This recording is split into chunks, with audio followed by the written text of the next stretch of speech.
Well, Fastnet races are always a challenge, and it seems like every year it's for a different reason.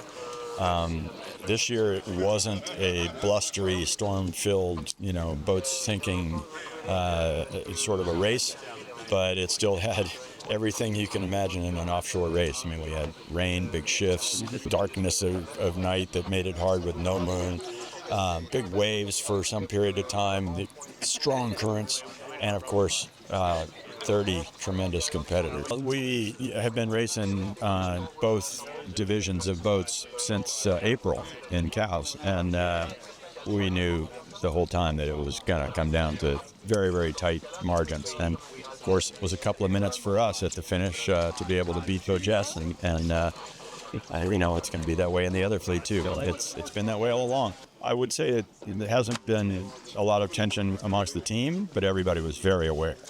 But we realized that it was all up to just doing the right thing at the right time. And we just went out and tried to race the boat and hopefully make the right decisions and get around the course in a smart way. Yeah, so really good to finally be here in Cherbourg after a very long and intense Fastnet race. On board Jolt 6, we think we've crossed as one of the first ones in the fleet, so really happy about that. It's unbelievably intense racing, with other fast 40s. We were racing, like match racing the whole way around, like neck on neck, crossing each other really closely. So, and we were coming into this race second place overall on the scoreboard with the Beau Ideal and Jess team, and we think we've just managed to beat into the finish line there, but we've still got to keep our fingers crossed and see how the other teams go. But we know we've done everything we can, and we'll just have to see. But big relief to be here at the finish line. It was super upwind, downwind. The boat is not ridiculously comfortable, but the shore crew did an amazing job. I would say the intensity is pretty high, and I would say that we now being here, we don't really know how to feel because we had been planning and preparing for this since April, and now it's done. So yeah, it's exciting, but also okay, well, what do we do now? Yeah, disappointing in the end, but it was a cracking Fastnet race. Some beautiful conditions, not like the last few, and just a giant windward leeward. But with the shutdown at the end and tripped us up, so it was a bit of a shame. But another one done. Ultimately, with the finish here in Cherbourg, it's fantastic, but it just adds that extra tidal gate, and that's brutal.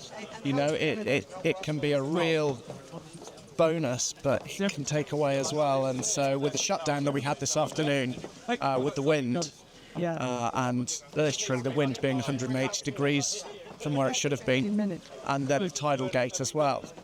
If that happens later in the event for other boats, then that can make or break. So, yeah, definitely a feature. But as a conclusion to an Admiral's Cup, did it do justice? Oh, it's been brilliant.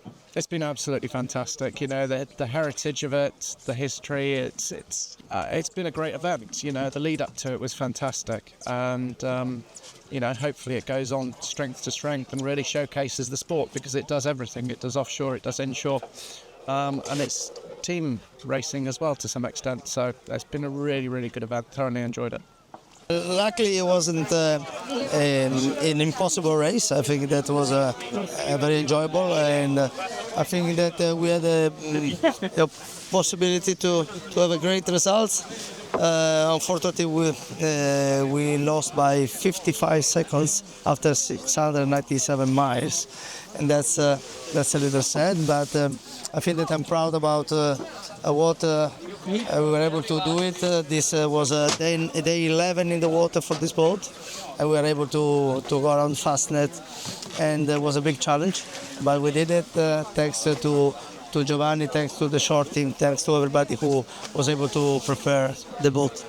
And the Rolex Fastnet Race is sort of selected.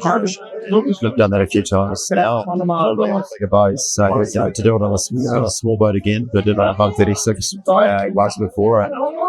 This was harder for sure. It's a lot of fun too. The boat's seriously cool.